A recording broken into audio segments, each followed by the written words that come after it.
El exec, el Vele,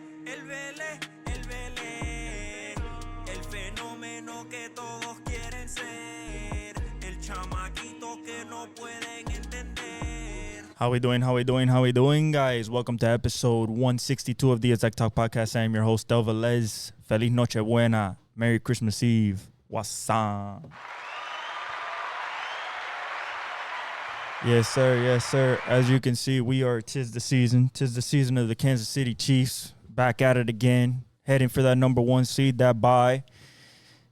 Keep talking, they're going to keep showing. I mean, now they got Hollywood Brown. We're going to talk about how that affects the offense. I already broke that down in two episodes ago, but now we actually saw it in a live game, and it looks really good. It looks like the offense is going to start to open up as Hollywood Brown gets more and more inserted into the offense because of that training camp work that him and Patrick had, because he got hurt in the first preseason game. We got dominant showings from the Packers. You got the Bills scraping by the Patriots. The Lions keep rolling as Jared Goff just keeps throwing touchdowns and bombs. And Ben Johnson keeps auditioning for the NFL's best job offers. The Dolphins keep their slim hopes of playoffs alive, as do the Colts. And then the most exciting game probably is Commanders-Eagles in Washington. Jalen Hurts get a concussion the first quarter, and it's the Kenny Pickett versus Jaden Daniels show, and Jaden Daniels locks up the Rookie of the Year, in my opinion, with that 5-touchdown performance. I mean, the ball to Terry McLaurin, the bomb, it looked like old school Russell Wilson over-the-shoulder moon ball. Had a couple of those this past weekend. We had a Drake May dropped one, another one to Kayshon Boutte that looked absolutely gorgeous. And then also in Ohio State, Will Howard hit Jeremiah Smith with a moon ball as well. But we had showings of playoff potential, and we also had showings of, oh my God, you better be high up in this draft and draft an impact player, because, oh Jesus, it looks bad. Okay, well, a couple of those teams that are eliminated, they just need a new direction to anywhere. But yeah, and then in college football, of course, we had a couple all of them were blowouts except that Clemson-Texas game that came down to 10. And surprisingly, the Indiana 27-17 game versus Notre Dame, they just couldn't stop the run. They just could. Notre Dame? Yes, because it's Indiana. Yeah, so they just couldn't stop the run. They couldn't stop Jeremiah Love. Riley Leonard. That defense played really well. SMU got their asses kicked. Indiana, just a lot of turnovers from quarterbacks that usually don't do turnovers. Jennings and especially Rourke from Indiana. But then that just showed, that's when the discussion is of now, how do we judge strength of schedule? Are we going to have more SEC teams, more Big Ten teams because of this showing, and maybe the top four guys that get a bye, the top four schools that get a bye are the top four first teams in the country. So all that discussion is going to be going on here in the off season and heading into next year, see if any changes happen to the CFP format. But really exciting, though. Really exciting. The atmospheres were incredible. Penn State, Ohio State, like it was electric even through the TV. It doesn't get much better than that. We got the bowls coming up here in a couple of days on New Year's Day bowls. You got your Cotton Bowl, your Sugar Bowl, your Rose Bowl, your Orange Bowl. So in the Fiesta and the Fiesta, the Sugar. And it's all going to be playoff games, and we have some dandies on the line. But enough of me rattling. Let's get through before we get to the football. Let's get through some a little cleaning up baseball-wise because people have gone to different places in this short in this short span of time. We got Paul Goldschmidt, went to the Yankees on a 1-year deal. This is to try to shore up that, you know, they were supposedly going after Christian Walker. There was that they were gonna have to replace DJ LeMahieu at first base. He's just old now. And getting a former MVP and Paul Goldschmidt with, you know, being a lefty, being able to drive. Well, actually, no. He's a righty. Being a righty, being able to drive past that home run porch, you know, that short porch 318 at Yankee Stadium going oppo, and then still providing great defense, Gold Glover defense. So I think it's good for the Yankees. It's not necessarily the best, you know, I guess like, you know, Christian Walker was out there. He was younger, even though he was 33, you know, but we'll see what happens to Gleyber Torres now. Now, you lose Kyle Tucker. What do you replace him with?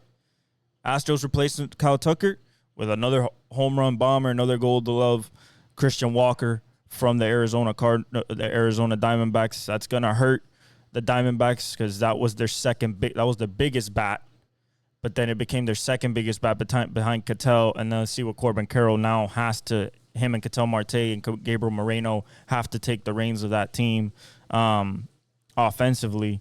And Christian Walker leaves behind a lot of offense and great defense. So that's good for the Astros. I don't know if they're going after pitchers. You know, today it just came down that Walker Buehler is heading to the Red Sox. Now you see the Red Sox rotation as a viable rotation there in the AL East. You know, you have a top one starter in either Walker Buehler or Garrett Crochet.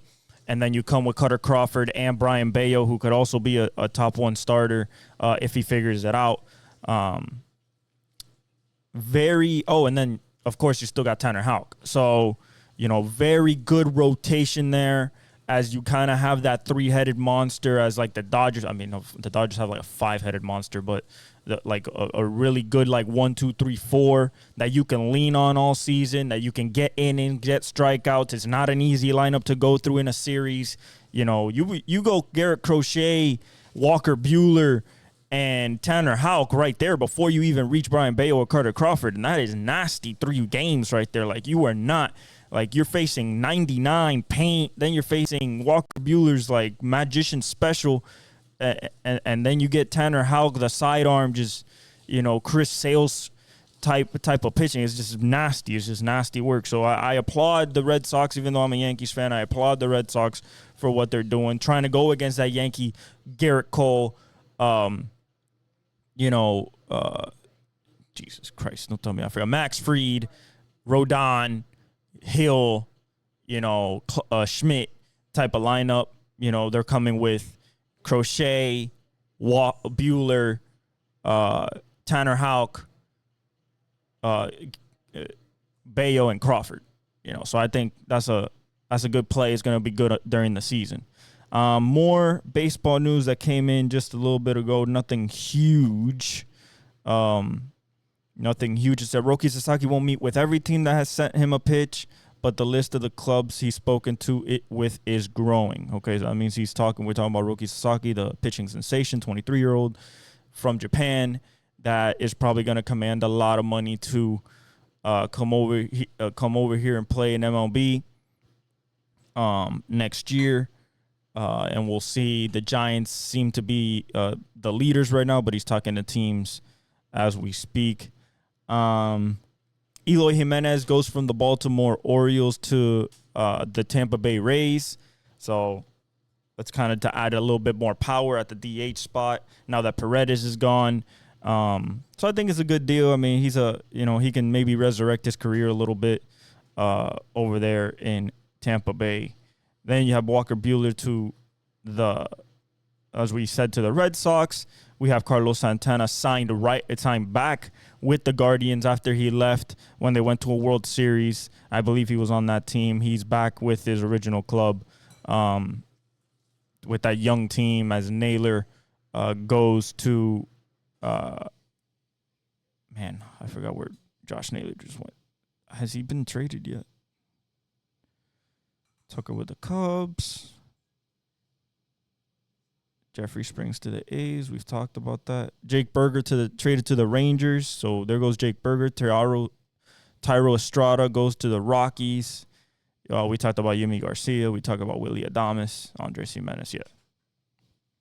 So, I think that overall. Oh, by the way, RIP Ricky Henderson. We lost one of the legends, the leading base stealer in MLB history. He passed away this past weekend at 65. RIP and blessings to his family. Condolences. Just true legend. Just the guy made it an art to steal bases even at 40 years old. And he will be dearly missed. Gone too soon. All right, so the Phillies acquired Jesus Luzardo from the Marlins. He's a young kid, has a lot of potential. You add him to a rotation of now, you can look at that Phillies rotation as a Wheeler, Nola, Ranger, Luzardo. That's definitely very potent there in the NL. So I like that move. Nathaniel Lowe gets traded to the Nationals, so he goes with Dylan Cruz, C.J. Abrams over there to add some pop. And the Rangers lose a piece, which is, I'm guessing, why the Rangers added Jake Berger. But, yeah, just minor deals, but also good deals in the MLB getting done right now. But the shaking is not done until Roki Sasaki signs, as well as some other big names that might be on the market. Who knows? We don't know anything. Okay, let's get to college football. So let's start first by saying, hey, this was a possibility. It was a possibility that we got a bunch of blowouts with the matchups, how they were, and what it looked like from the outside looking in. It seemed like, hey, some of these might be some ass kickings, and they were. Penn State 38-10 on SMU. SMU just could never get it going against that defense. Abdul Carter, Ryan Clark's son, which his name escapes me right here. I believe he got a pick. Let me see here. Ryan Clark's son is going to play on Sundays. That boy is badass. Let's see here.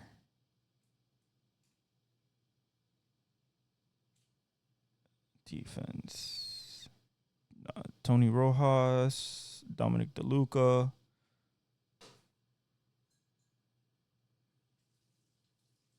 Oh, I'm tripping.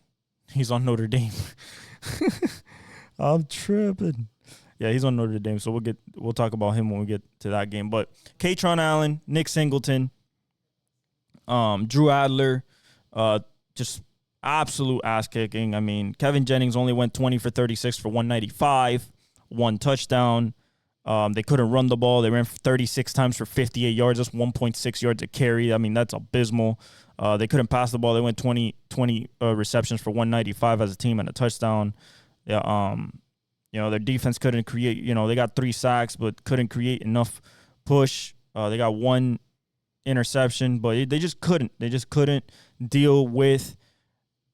Sometimes the recruiting power, like these are all a lot of 5 stars, a lot of 4 stars, going against maybe some 3 stars, a couple of 4 stars, maybe 1 5-star. Like, this is just what it is. The difference in recruiting power and, history and, just constant support for like a Penn State, a big time program against an SMU who's a big time program, has a lot of history, but it's just not at the level of Penn State right now. And Drew Adler goes 13 for 22, 127, nothing really crazy. A QBR of 56.8. Nick Singleton, he goes 14 for 90. He'll be playing in the next level. Katron Allen, the power back, 11 for 70. 2 touchdowns. He's going to be playing at the next level. Their receivers, Harrison Wallace, Tyler Warren is going to definitely be a first-round pick in the upcoming year's draft. Probably the best tight end prospect coming out of college this year. But they went 14 for 36 as a team in the air. Like, it's just not It didn't do good. They got 3 sacks from the defense. I think Abdul Carter got one. Yeah, he got one. Danny Dennis Sutton, he got 1.5. And Dominic DeLuca, the guy who caught the pick, also got one. DeLuca ran he had 2 interceptions. He ran back one for a touchdown. That was in the first half. And then Tony Rojas also returned one for a touchdown. I believe that was in the second half. Yeah, this is just like now the test for Penn State is going to be, okay, now can you do it against it? Well, actually, let me see let's run through the playoff bracket just in case. Let's see. Texas, Arizona State, okay. Ohio State, Oregon, Penn State, Boise State. Okay, so that's going to be Ashton Genty versus that defense. That's basically what that game is going to be. Then we have Notre Dame, Georgia. So those are the New Year's Six bowls. Yeah, Penn State just dominated, man. It's just a better team. Clemson, Texas. By the way, I went undefeated on all these. I picked Penn State. I picked Texas. I picked Ohio State. I picked Notre Dame. I put a bet on it. It hit. So, you know, I felt pretty good about where these teams stand. You got Texas, Clemson. It was 38-24. Just Texas just eventually just started imposing their will, running the football against Texas with Jaden Blue and Quintravion Wisner. Antonio Williams got a touchdown, but Jaden Blue took a 38-yard run. Wisner took a 16-yard run, a 3-yard run. You had Gunnar Helm catch a 19-yard pass from Quinn Ewers. Then you had TJ Moore, and then Jaden Blue finishes it. I mean, you know, puts it up 14 with 10 minutes left in the fourth. You know, it was a lot of time. It's like, nah, the defense just clamped down, and 77 yards to the house to make it a 14-point lead that would not be touched again. So Texas kind of flexed their muscle. This is what I expected from this team, especially heading to the playoffs, and people saying that they might be the best team in this tournament. You know, Kate Klubnik didn't have a bad day. He went 26 for 43 for 336, 3 touchdowns and a pick. They just couldn't run the ball. They ran 24 times for 76 yards. That's 3.2 yards a carry. That's not bad. It's not good. TJ Moore, 9 receptions for 116 yards and a touchdown. You had Antonio Williams go 4 for 66 and a touchdown. Brian West go 3 for 30. So, you know, people got their fair share of stuff. They went 26 receptions for 336 and 3 touchdowns as a unit, but the defense only got 2 sacks. They got an interception. Didn't do much with it. 6-yard return. You know, and Texas just started really like imposing their will. Quinn Ewers didn't do much. It was 17 for 24, efficient, 202, 1 touchdown and a pick. But Jaden Blue goes 14 carries for 146, averaging 10.4 and 2 touchdowns. And then you got Quintravion Wisner. It's 15 for 110, 7.3 yards a carry and 2 touchdowns. Like, it's just domination by the running game. And that's what we expect from Texas. That's what it's done all year. Quinn Ewers, when he's been sputtering, he's just handed the ball off, and they just get those 2 guys getting busy. Gunnar Helm keeps showing tight end 1 potential at the next level with 6 for 77 and a touchdown. Jaden Blue caught two receptions for 31 yards. Matthew Golden, DeAndre Moore showing that he is definitely in the future plans for them. Ryan Wingo as well, the young wide receivers, they're showing out. But I think they're going to need more as they move forward. It's not going to be easy. They got an interception. They got 3 sacks. But, you know, I think that Texas has to keep this momentum rolling for the next game because it's just not going to get easy now. Now it's like, okay, are you one of those real teams?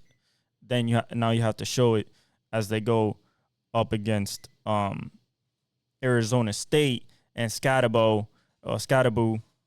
I think they have the best matchup, honestly, out of everybody, because you got Oregon, Ohio State. That's a doozy. Boise State, Penn State, just because of their clashing styles of just running the football. with one guy versus two guys, a quarterback that can't pass versus a quarterback that can pass, but they want to run in Boise State. And then you got Notre Dame, Georgia, which can go either way. It could go blow out Georgia or a close game, and probably Georgia pulling it out in the end, unless Carson Beck's probably not playing, so it's going to be a freshman at quarterback, so that's going to throw a wrench at the things. But Riley Leonard's ability to not be able to throw, or inability to be able to throw consistently, you know, although he showed a little bit this game, but, you know, still not showing me what we really want out of a number one quarterback at a big-time school like that. But Texas basically handles Clemson. They had a valiant effort, but in touch. Then we go Tennessee, Ohio State. This was an ass whooping. This was 42-17. It was honestly 42-10 before Nico Amaliava scored late on a 2-yard run. He was the best player in this Tennessee game, period.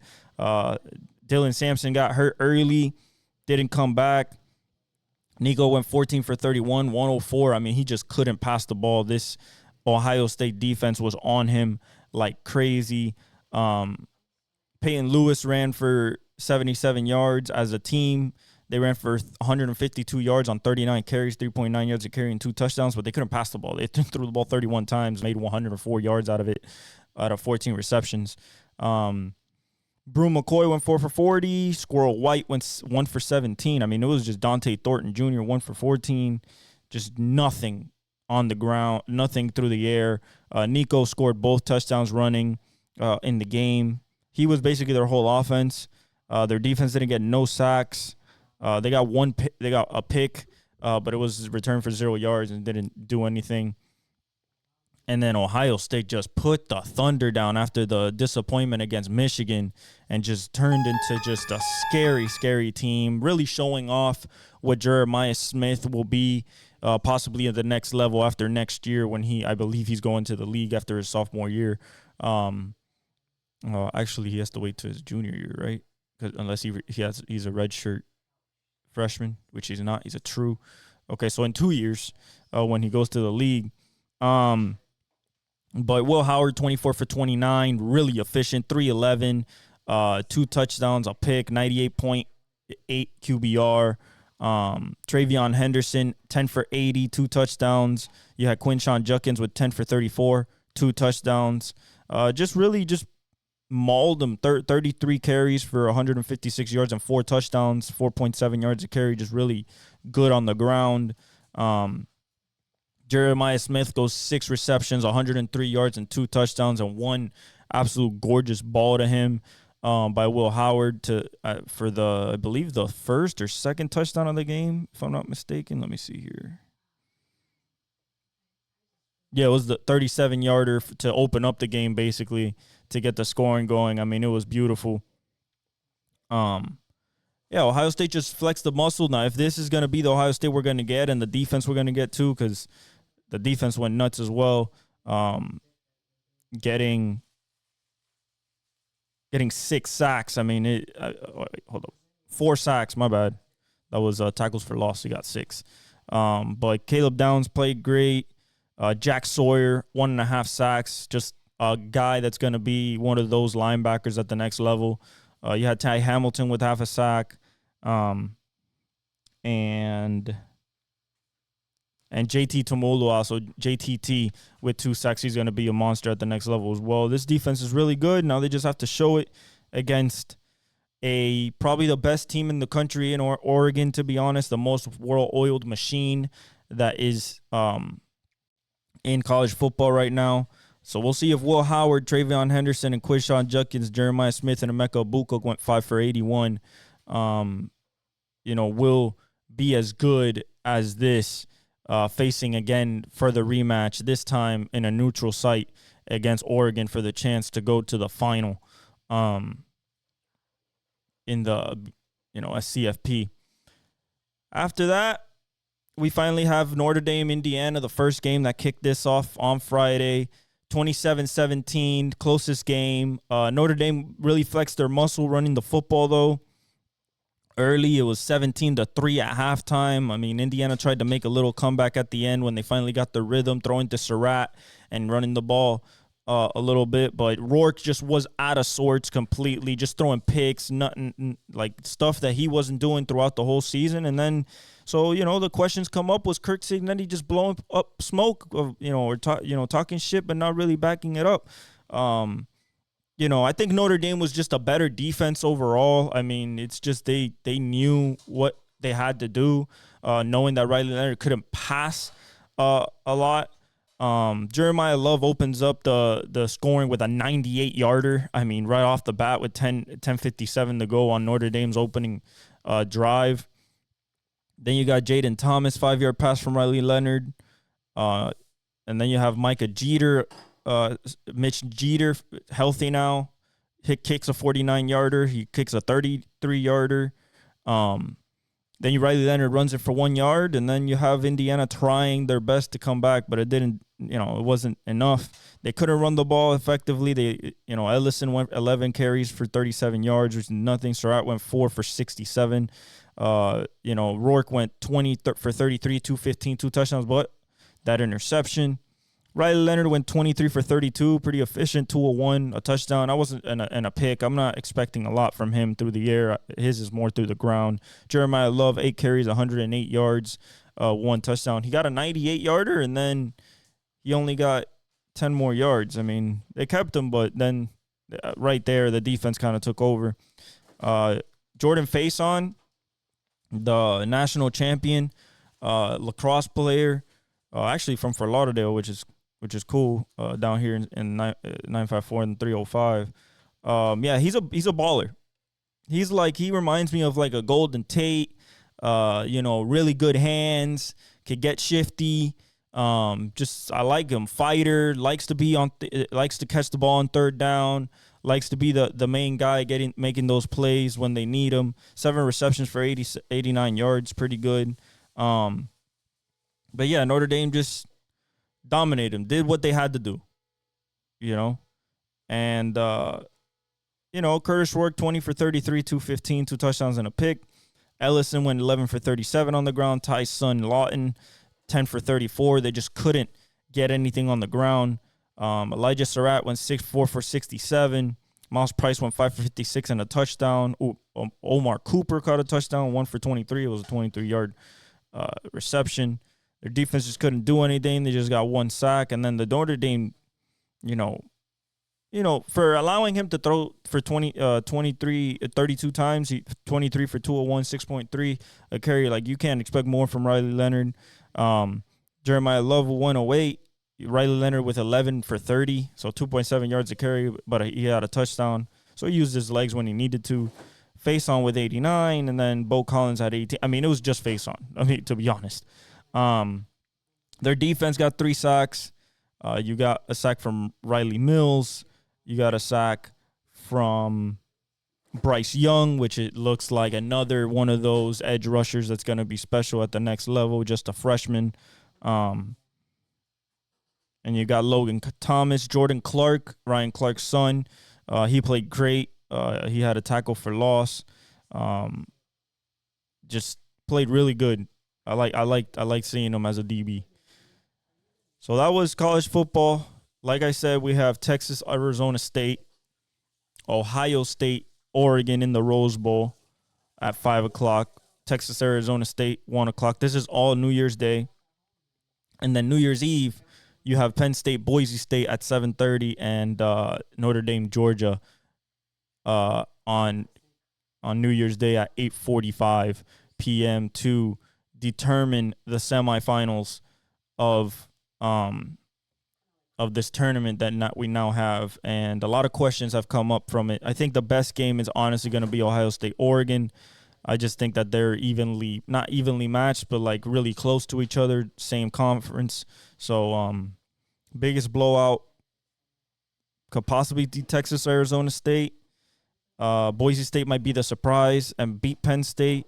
And I think Georgia is going to show off a freshman quarterback that shows a little bit of promise, because I don't think Carson Beck is going to play. So now to the NFL. Okay, Week 16, we had clinching scenarios. We had eliminations. And it started off with, Justin Herbert type of showing that he's the better quarterback and he's an alpha in this league, showing Bo Nix the ropes on how to do a game-winning drive, 34-27 on Thursday Night Football.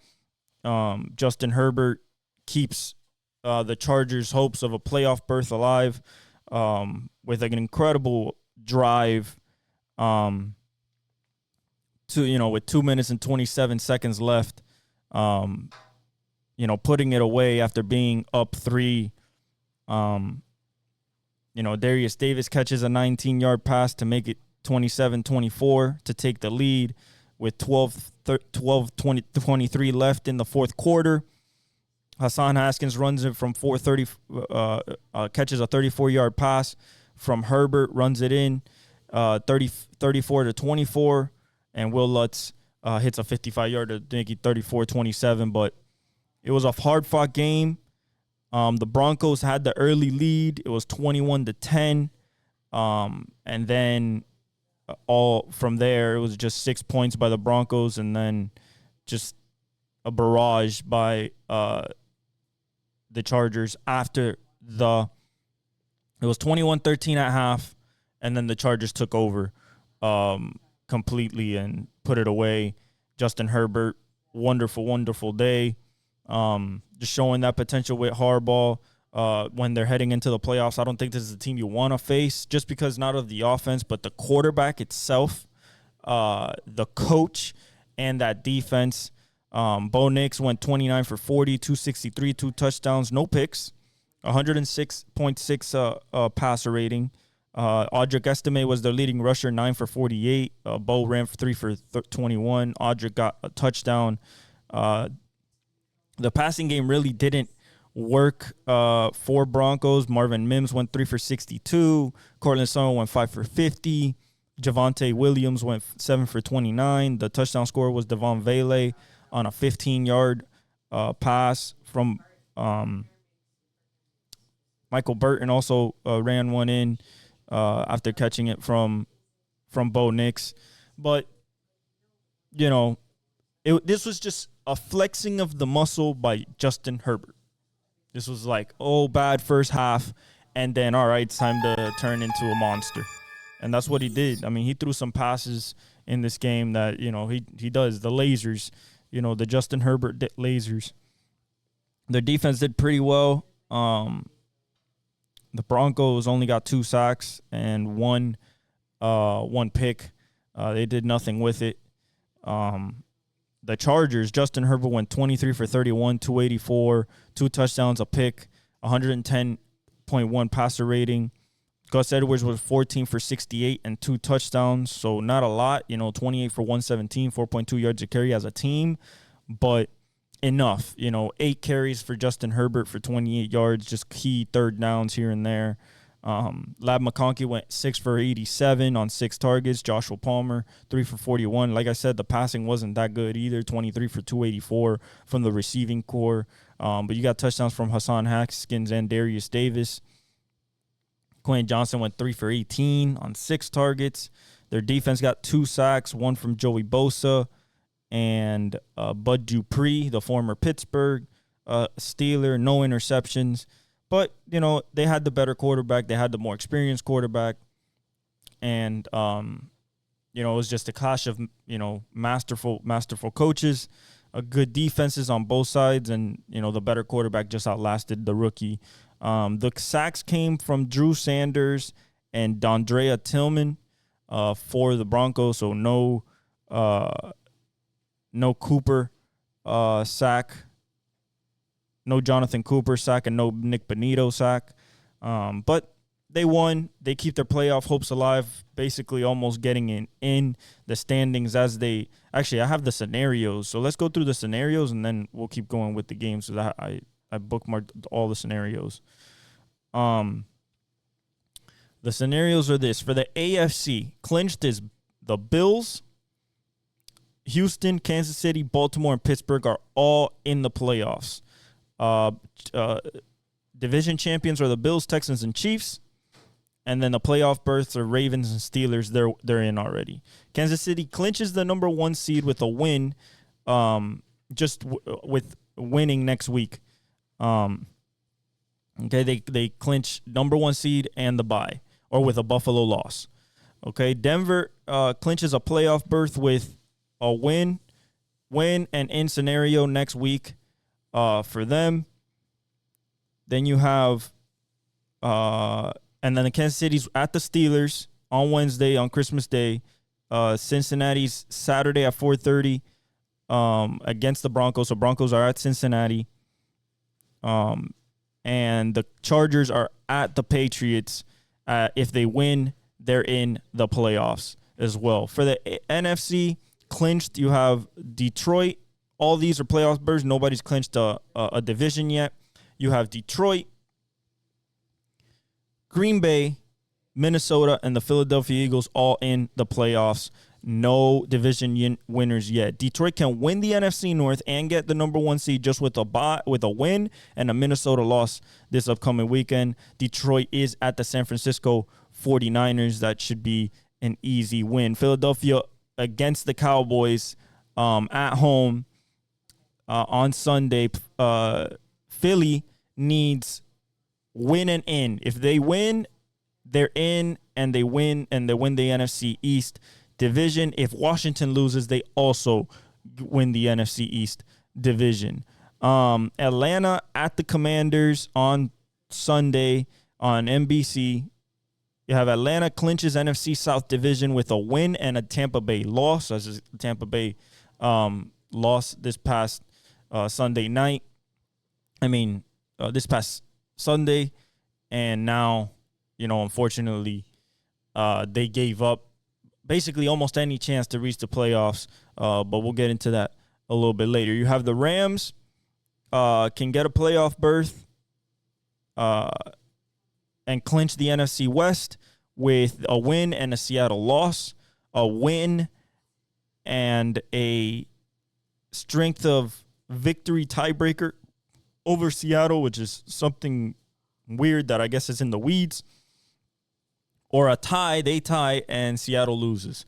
The Rams clinch, so this is the strength of victory thing. LA Rams clinches strength of victories over Seattle with 3.5 or more wins from the following teams: Minnesota, Buffalo, San Francisco, Washington, Cincinnati, and Cleveland. I don't know how that works. That's in the weeds type of seeding, but I just wanted to read it for you guys. And then the Washington Commanders, they clinch a playoff berth with a win and in scenario or a Tampa Bay loss. Those are the scenarios, okay? As of right now, actually, we'll do the standings after we go through the scores. So that's Chargers, Broncos. We got Texans, Chiefs. Listen, I'm going to say this because Patrick Mahomes and the defense. Patrick Mahomes is supposed to have a sprained ankle. This man's Gumby. Okay? Sprained ankle, nothing. We are running. We're running people over in for a touchdown. We're going to throw to our new toy, pause, but, our new weapon, Hollywood Brown, coming off an injury. We're going to throw DeAndre Hopkins. We're going to throw a little bit to Kittle. Pacheco didn't do much. I think that will be better as the playoffs and the season ends and the playoffs start. But Chiefs do what they need to do. The offense looks better with Hollywood in it. It looks like it makes sense. There's a lot of like clunkiness, like the coverages are not just overbalanced to like a Travis Kelce, DeAndre Hopkins side, just disregarding everybody else. Noah Gray is showing good production. So, the Chiefs had to do this. They beat the Texans 27-19. Tank Dell is lost for the season. He dislocates his kneecap on a touchdown throw by C.J. Stroud. A beautiful touchdown throw, but his own teammate just signed off the practice squad, just dives into his knee and destroys it, immediately. He's pointing at his knee, can't move it. They had to stretcher him off in an air cast.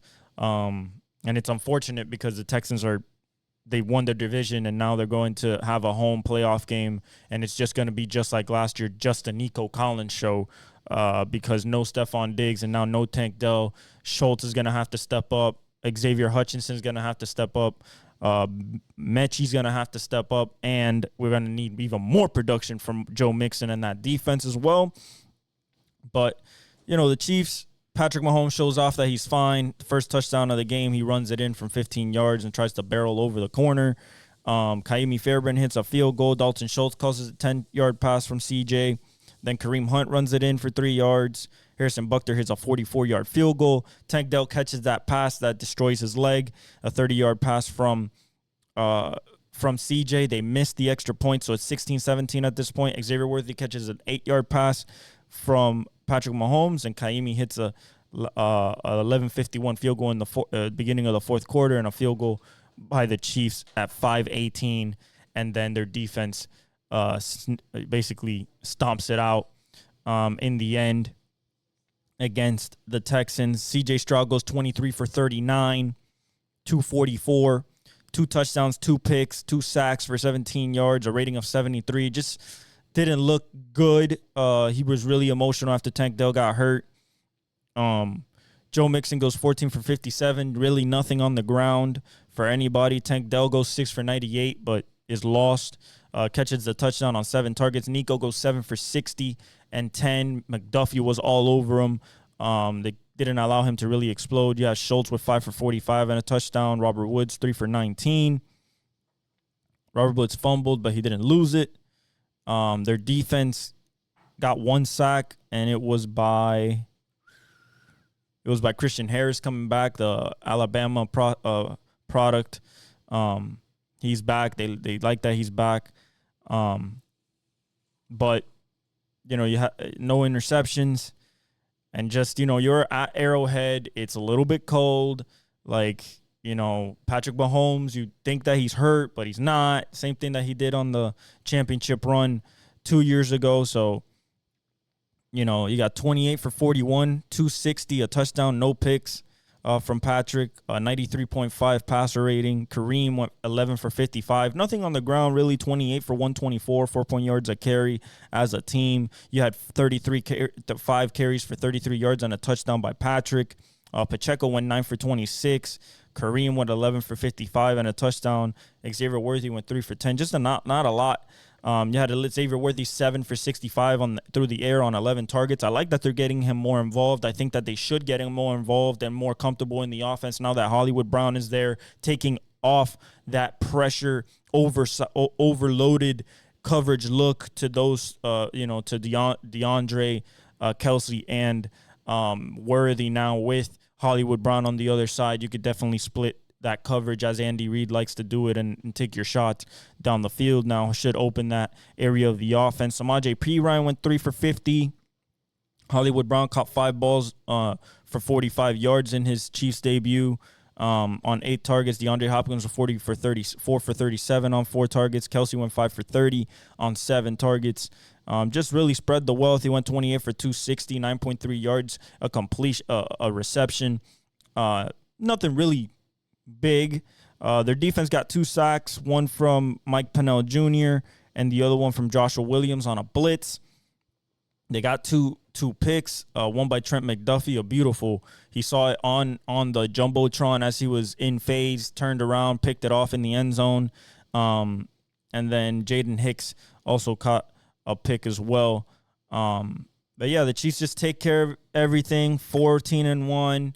Now going to Pittsburgh to try to get that number 1 seed again, get that bye, get as healthy as possible for the stretch run to try to make this three-peat happen as a number 1 seed at home in the divisional, at home in the AFC Championship, only going on the road for the Super Bowl in New Orleans. So I think, as long as they just keep adding to the offensive puzzle with a now Hollywood Brown and now really getting the offense in a comfortable groove, especially the passing offense, as the running lanes start to open up when the 7-man boxes are no longer appearing because of what the passing game is doing. I think that the Chiefs are going to be just fine and going to be a hell of an out, if not the toughest out in the playoffs. You have Steelers beating the Ravens as Lamar shines again. Lamar showing that it's not just Josh Allen in the MVP race. You got to throw his name in the race too. He beats the no George Pickens Steelers. You can really tell that George Pickens really makes this offense go for the Steelers. Without George Pickens, they don't have those 2nd and 10, 2nd and 5 moon balls that Russell Wilson loves to throw, and George Pickens just goes up and gets. Really missing that dynamic part of the offense. Lamar just picked apart this defense completely. Beautiful pass to Bateman in the back of the end zone, just a gorgeous toe tap and just a wonderful ball to him. Derrick Henry showed out once again. Russell Wilson went 22 for 33, 217, 2 touchdowns and a pick, 3 sacks for 19 yards, 92.6 rating. Like, he played well, but without George Pickens, and their running game, 24 for 117, 4.9 yards a carry. You got 12 carries for 48 yards from Warren. Najee Harris went 9 for 42, and Russell went 3 for 27. Their averages are 4 and 4.7, but if you're only rushing the ball 24 times and throwing the ball 33 times, that balance is going to screw you up. Calvin Austin went 4 for 65 in the air. Jaylen Warren went 5 for 44. On 5 targets. Van Jefferson 2 for 7 on 3 targets. Like Ben Skoranek, Mike Williams. Pat Fryermuth went 3 for 16 on 3 targets. There's just nobody to throw to when there's no George Pickens there. Calvin Austin is nice, but he can't carry that offense. And when your second leading receiver is your running back, that's not a good recipe for success. They threw the ball 44 times for 217 yards. Only 9.9 yards of reception. I just think that, Russell Wilson lost a fumble. Jaylen Warren recovered a fumble, but he also fumbled. He recovered his own fumble. The defense gave him only 1 sack. TJ Watt just got not dominated, but really controlled in this game, as well as Lamar getting out of the pocket and making stuff happen before he gets there. The sack came from Alex Highsmith early in the first half. Minka got a pick. But other than that, the Pittsburgh Steelers just could not hold off the onslaught of the Ravens. Lamar, 15 for 23, 207. You think, oh, okay, that's fine. 3 touchdowns, 1 pick, only 1 sack, 115.4 rating. Derrick Henry, 24 carries, 162. Absolute domination by King Henry himself in Baltimore. Justice Hill went 2 for 30. Got a concussion as well, I think. He landed really bad, knocked himself out. I think he got a concussion or something like that. But Derrick Henry, 24 for 162, basically just breaking that Pittsburgh front line that they love so much.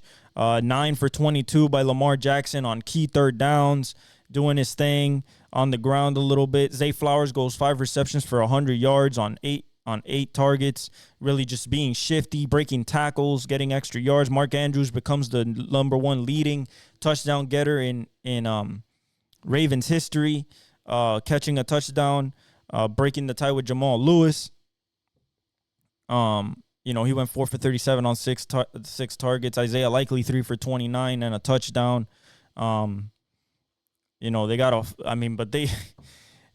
They almost turned the ball so much. You had Desmond King, the second, with 2 fumbles. Lamar had a fumble, but they all recovered them. No fumbles lost, so they got lucky.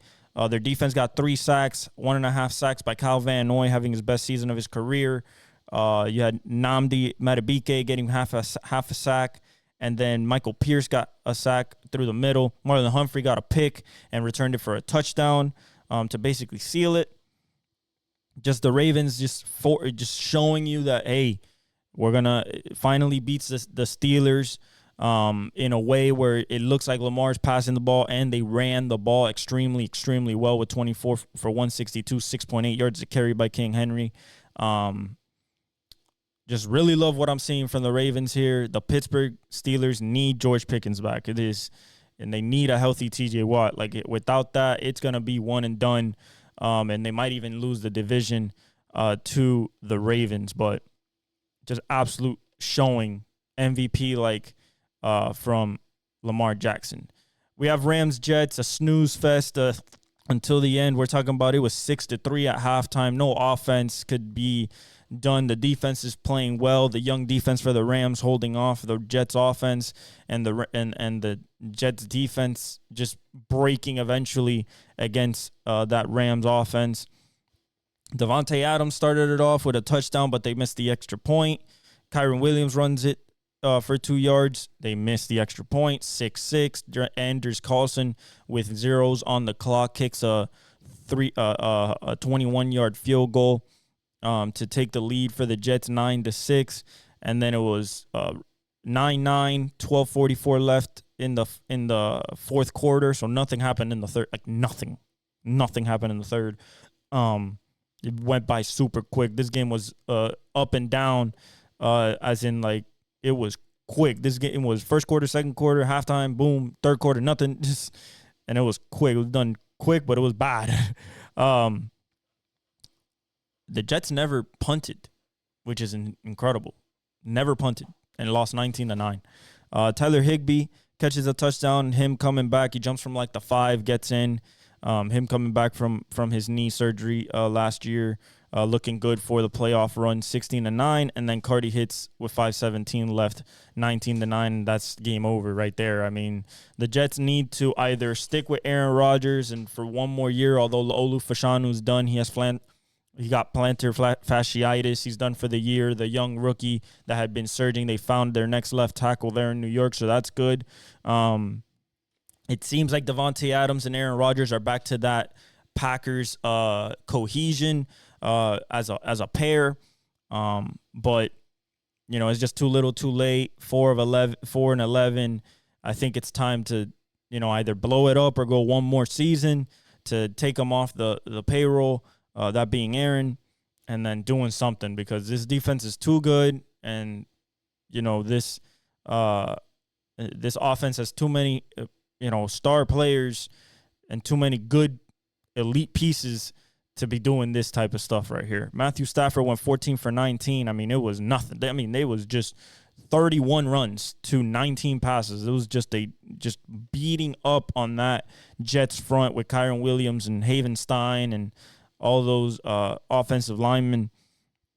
Kyren goes 23 for 122 and a touchdown. Stafford throws a touchdown and throws a pick.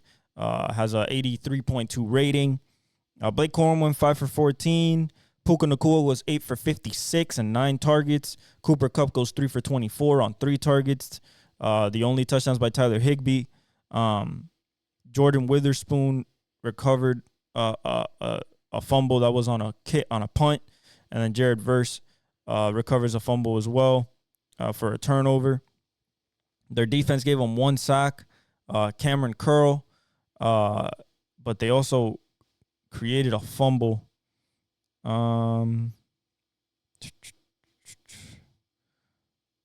got no interceptions. And they played well. The young defense played well. Kobe Turner played well. Jared Verse, Braden Fisk, they're elite. They're going to be great for years to come. They need a number 1 corner. I think that's what they're going to attack either this offseason or in the draft. There's some Will Johnson or anything like that, even though it probably won't be there when they're going to pick. But, the Rams just did their best to keep, basically putting the hammer down on Seattle for that the division win in the NFC West. Aaron Rodgers went 28 for 42, 256, a touchdown, no picks, 1 sack for 10 yards, 91 rating. Breece Hall went 14 for 52. They ran the ball 20 times for 75 yards. They really just gave up and just started passing. I mean, a 2-to-1 ratio, 42-20 in passing to running. So, Ulbrich just started being pass happy.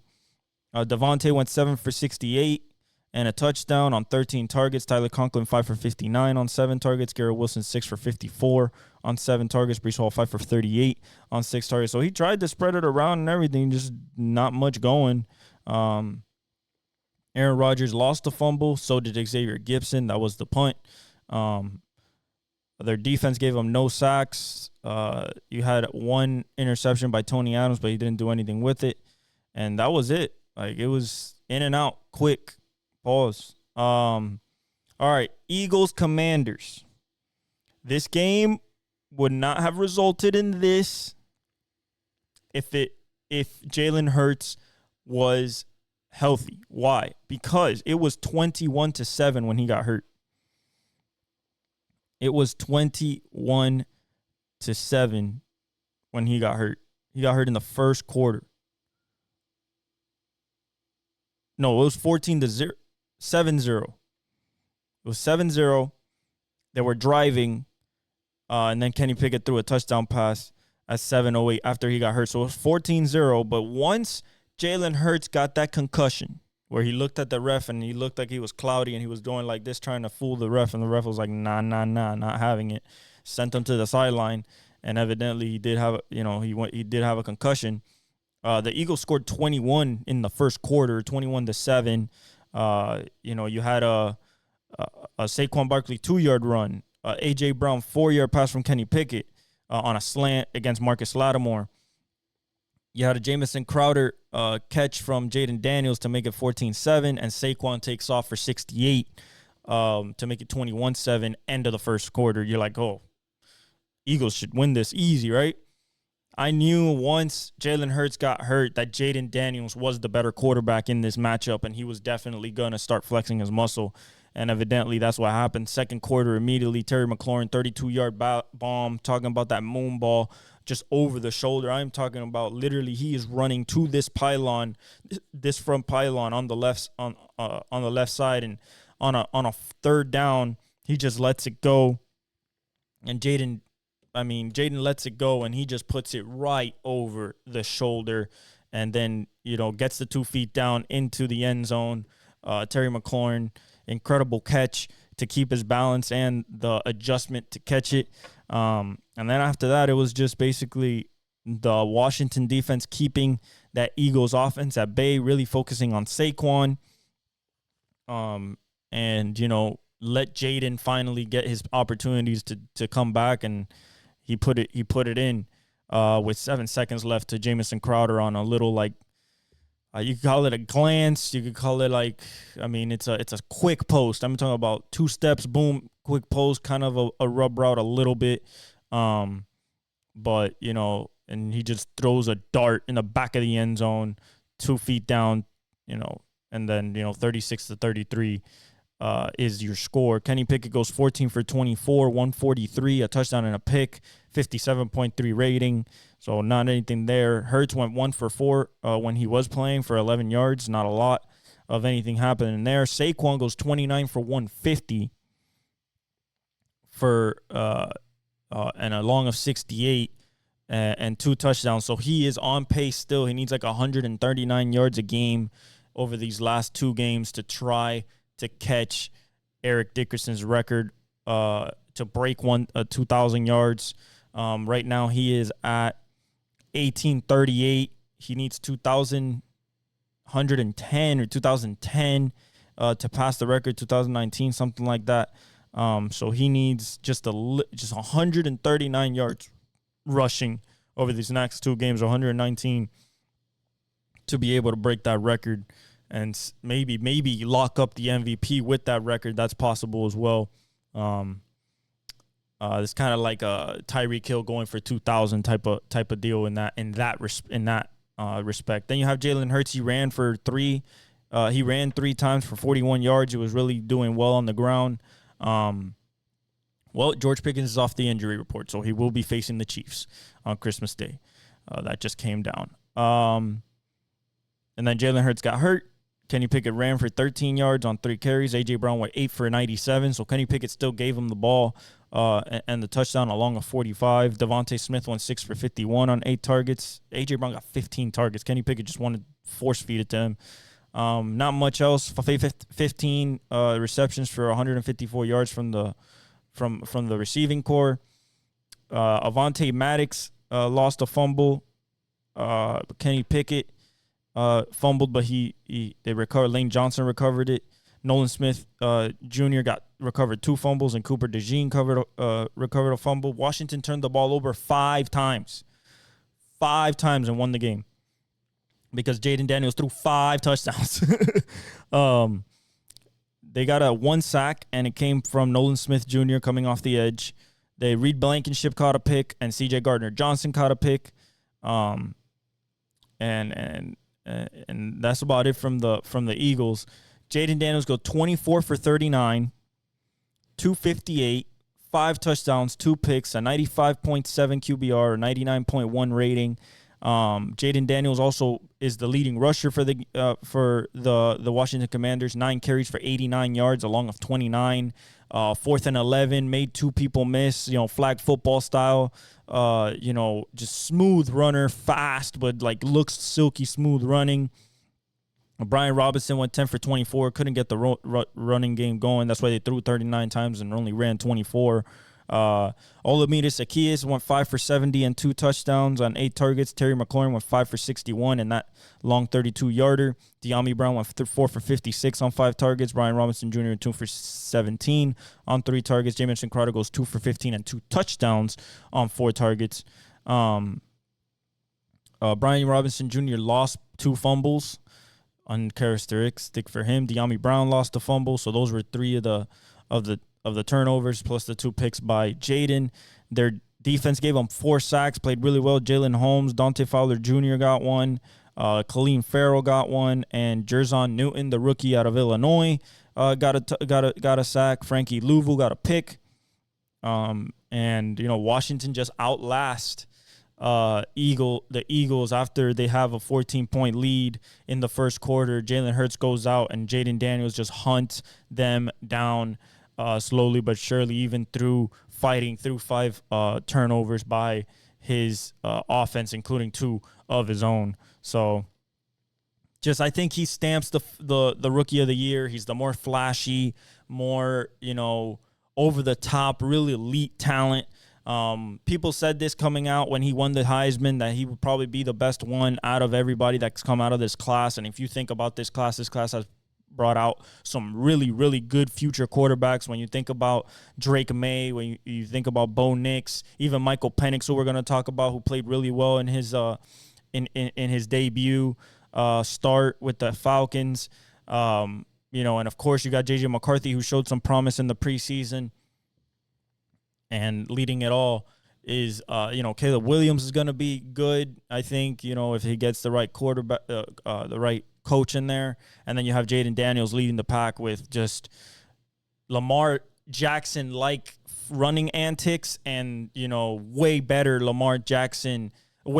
Lamar Jackson arm talent and processing power than in his rookie season. So it is incredible to see, and I think he is the rookie of the year in my eyes, in my opinion. I always thought so, but since he had a little dip, Bo Nix came up, but I think Jaden Daniels always had the ability to surpass him anytime he wanted, as long as he got back to that track, and he is absolutely incredible. Falcons beat the Giants, the mediocre Giants. This was so bad by the Giants. This is like you give up Saquon, you get Malik, you can't do nothing with him, you can't do nothing with Wan'Dale Robinson. The only touchdown scorer was your running back.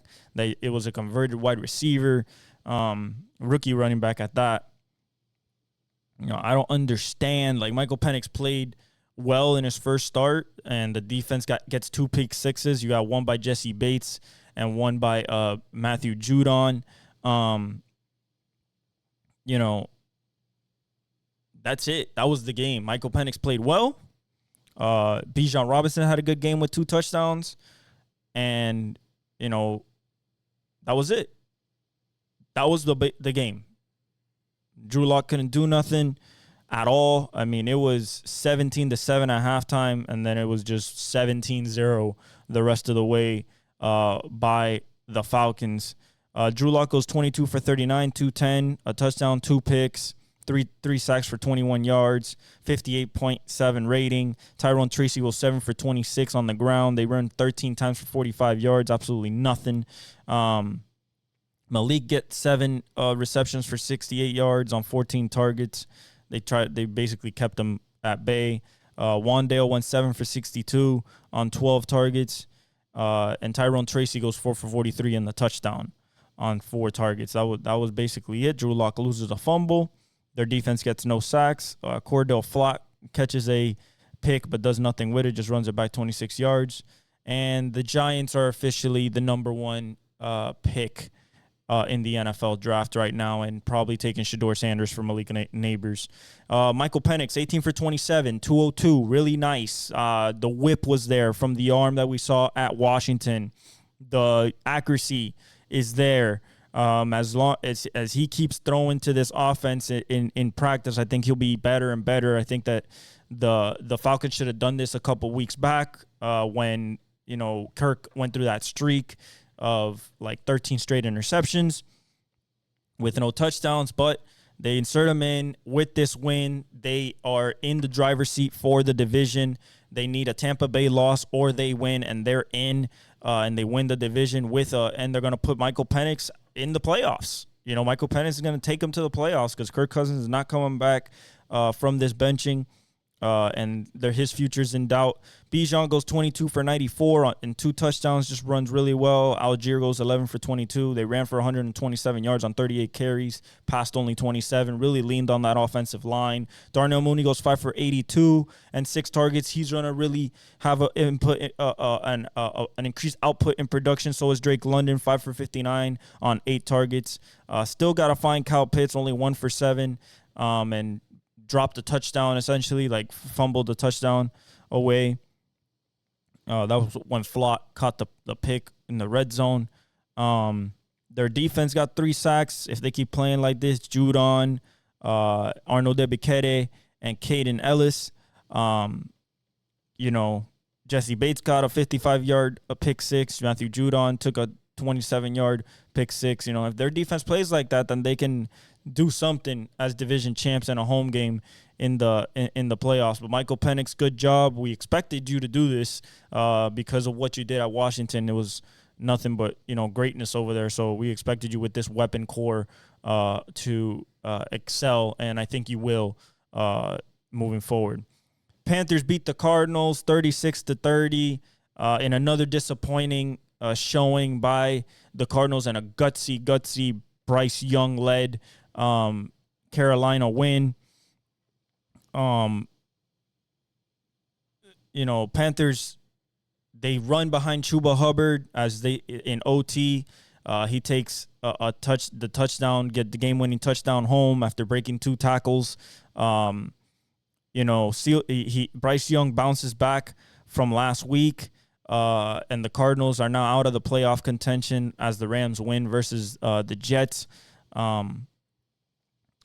I think just the Cardinals are just not a good team. Marvin Harrison has not shown you that number one skill. Malik Neighbors was definitely better. Rome Odunze possibly was a better pick. Brian Thomas Jr., as you can see, was an incredible pick by the Jaguars of the only things they did right.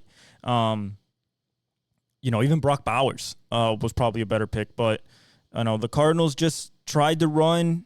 Tried to just do the best that they could, but Cardinals go 20 for 32. Kyler does 202, a touchdown and a pick for 3 sacks, 26 yards, a rating of 77.9. The pick was bad. James Conner goes 4 for 30. James Conner goes 15 for 117. They tried to ride him. He did well. 7.8 yards a carry and a touchdown. Kyler Murray goes 8 for 63 and a touchdown. James Conner goes 4 for 49 on 4 targets. He's the leading receiver. That's not good. Michael Wilson goes 2 for 44 on 5 targets. Marvin Harrison Jr., 4 for 39 on 8 targets. Just can't get the connection. Even Trey McBride, 3 for 20 on 4 targets. Really, this DJ Dallas was the only one that caught a touchdown. It was a 1-yarder. Kyler Murray loses a fumble. Their defense gets 3 sacks. Kaiser White, Naquan Jones, and Baron Browning got a sack. But that was it. It was nothing really special. Trying to get into the playoffs and maybe fight for the division. But no, Bryce Young shows that he is truly that number one starter over the last few weeks that he's shown us. 17 for 26, 158, 2 touchdowns, no picks, 3 sacks for 9 yards, 107.5 rating. Chuba Hubbard, 25 for 152. and 2 touchdowns. So they seem to be in good hands after the Jonathan Brooks injury. Chuba Hubbard is just going to take over this RB1 slot. Bryce Young goes 5 for 68 on the ground and a touchdown, runs in a touchdown in the second quarter, I believe. It's like a 20-yarder. Let me see. Yeah, 23-yarder. He runs in to make it 13-3. Eventually, they get into overtime. Cardinals tie it with Cardinals. They tie it with 147 left. No, with zeros on the clock. My bad. Ryland hits a 58-yard bomb to tie it, and then they both punt, and then the Carolina Panthers get the ball back, and then a 21-yarder by Chuba Hubbard ends it. Unfortunately, it's just the Cardinals just need not a new quarterback, but they need some juice on both sides of the ball. Like, they just need something, some wake up. And for the Panthers, they need one more receiver. Now they're 4-11, so I think that takes them out possibly of the Travis Hunter sweepstakes, because it's probably going to be Shador, Cam to the Raiders, and then that third spot is probably going to be the Patriots. Although I would not like it to be the Patriots, it's probably going to be the Patriots, and that's where Travis Hunter would go for Drake May. But the Carolina Panthers need, 5 for 43 from Adam Thielen and a touchdown. The touchdown was nice. David Moore, 2 for 39, like 2 veterans that really probably WR2s at this point, maybe 3s. Tommy Tremble, 3 for 32 as a tight end. Jalen Coker, 2 for 8. Missed a bomb just by a little bit, not getting his other foot down. Their defense gave them 3 sacks. DJ Wonnum got a sack. Ashawn Robinson got a sack. And Jacoby Windmon gets a sack. One interception by Damani Richardson. And that's it. So we'll see what the Carolina Panthers do. I suggest another receiver. If not, you would get probably their offensive line is seeming to get into shape, but that would be not a bad addition, or a safety, or a middle linebacker, or another D end to try to fill that Brian Burns-less spot that they have there. Bengals dominate the Browns, dominate DTR start by literally Joe Burrow, throws to T. Higgins first, throws to Yosivas, and throws to Chase for his 16th of the year. He is still leading the Triple Crown as we speak. I believe, let me tell you real quick. You have receiving, Chase is at 15-10 with 16 touchdowns. He's first in receptions with 108. He's first in yards with 15-10, and he's first in TD. So he is definitely shooting for that Triple Crown with Justin Jefferson, 1387 behind him. So I think Chase has that in hand. I think overall, Bengals are just they should have picked it. They should have been quicker to pressing the gas pedal. They always wait till late in the season to start waking up. They're 7-8 right now. They have a slim chance. I mean, a slim chance to make the playoffs, and everything has to go right. But Joe Burrow's playing like an MVP, honestly. 20 for 34. Well, actually, no, this is DTR. DTR start. I thought he was going to do good or better against this defense because this Bengals defense has shown not to be the best. But, he goes 20 for 34, 157, 2 INTs, no touchdowns, 45.8 rating. He just doesn't have a good day. Jerome Ford goes 11 for 92 and a touchdown, a long of 66 to open up the game. DTR runs for 49 yards on 9 carries. David Njoku goes 8 for 66. on 10 on 10 targets. Jerome Ford goes 5 for 39 on 5 targets. Just couldn't find Jerry Jeudy 2 for 20 on 3 targets. Just, the Bengals just really focused in on that. Dante Foreman lost a fumble at the goal line. DTR recovered one, and Jawan Briggs recovered one. Their defense gave them 4 sacks. One for Mike Hall Jr., Grant Delpit on a blitz. Myles Garrett got another one, and Isaiah McGuire got one. They got no picks.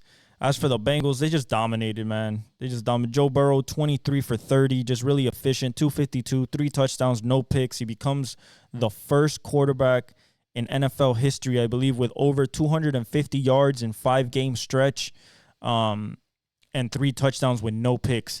I believe he'd become the first ever to do that. He took 4 sacks for 42 yards, but he had a rating of 134.3. Chase Brown went 18 for 91 on the ground, solid day.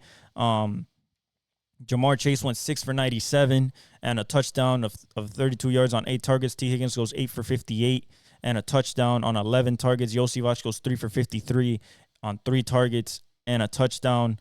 Joe Burrow lost a fumble.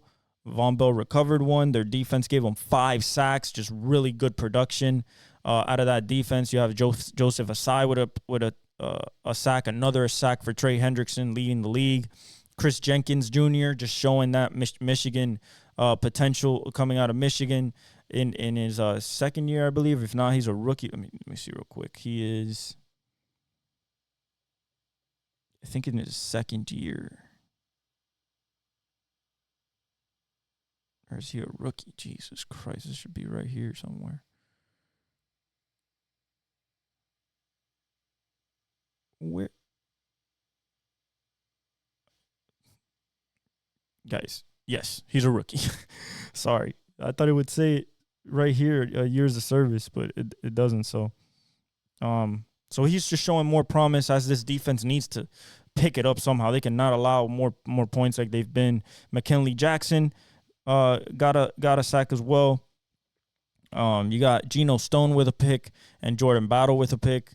They just played well. They have to hope for a lot to happen, but their slim hopes are still alive. Then you have Colts 38, Titans 30.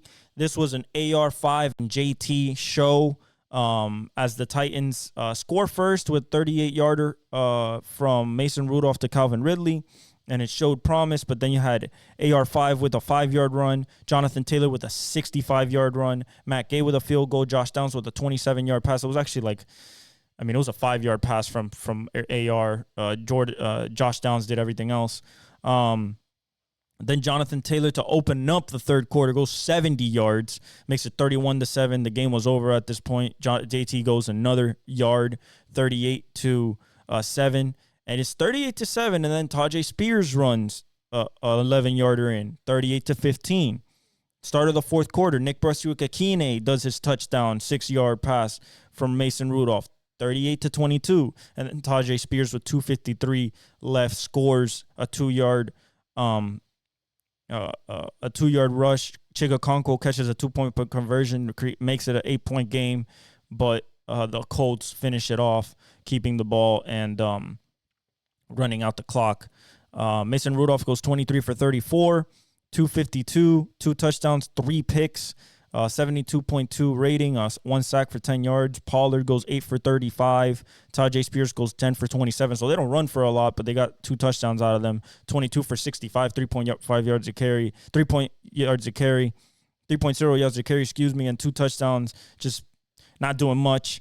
Chigakonko goes 9 for 81 on 11 targets. Calvin Ridley goes 3 for 78 on 5 targets and the long of 38. Tajay Spears goes 3 for 39 in catching on 4 targets. They just need more juice, man. They need another guy there. Another dude. And they're 3-12. Got to look at the draft order, but them and the Patriots are going to be fighting for Travis Hunter. I imagine looking at the quarterback situation, I think Travis Hunter will more rather go to New England than Tennessee. But you have to see what's there. If not, Tennessee, you got to jump all over Travis Hunter and put him on the offensive side of the ball because you guys got no juice on that side of the ball. Amani Hooker got a pick, And that was it. As for the Colts, they only completed 7 passes. This is the AR5 formula. This is just like Riley Leonard. This is a little bit like Drew Adler in college right now, just basically running all the time. 11 attempts in total, 7 completions, 131 yards, a touchdown and a pick, 1 sack for 8 yards, a 97.2 rating for AR.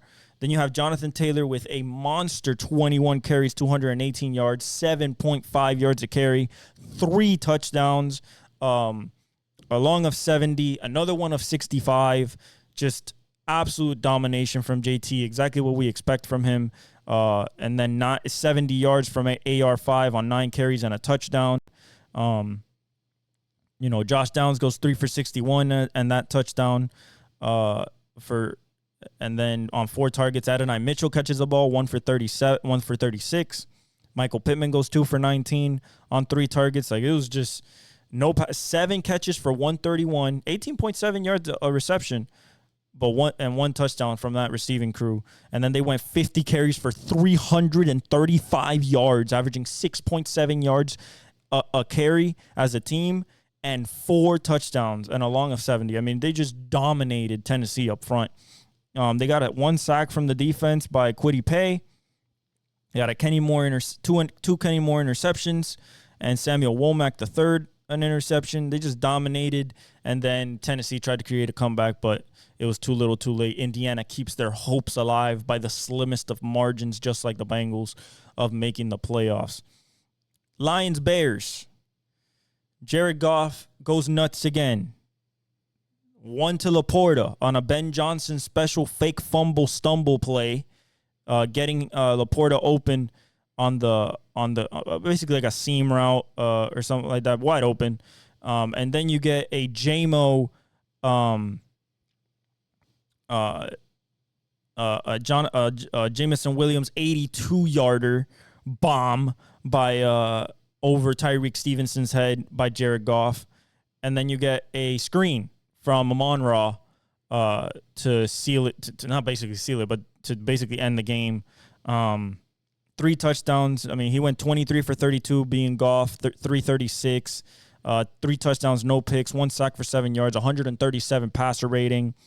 Jahmyr Gibbs goes 23 for 109, really showing that RB1. He is an RB1 even without Montgomery, and a touchdown.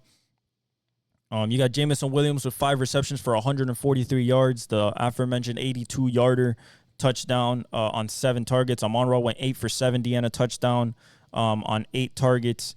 Jahmyr Gibbs goes 4 for 45 on 5 targets. Laporta goes 4 for 43 and a touchdown on 7 targets. Ben Nyman recovers a fumble. Josh Pasco recovers a fumble. Their defense gives them 2 sacks, 1 from Mfedi Melifonwu and 1 from Al-Qadim Mohammed. No picks, but they just play really well. I mean, they ran 32 times for 146 and a touchdown. They passed for 23,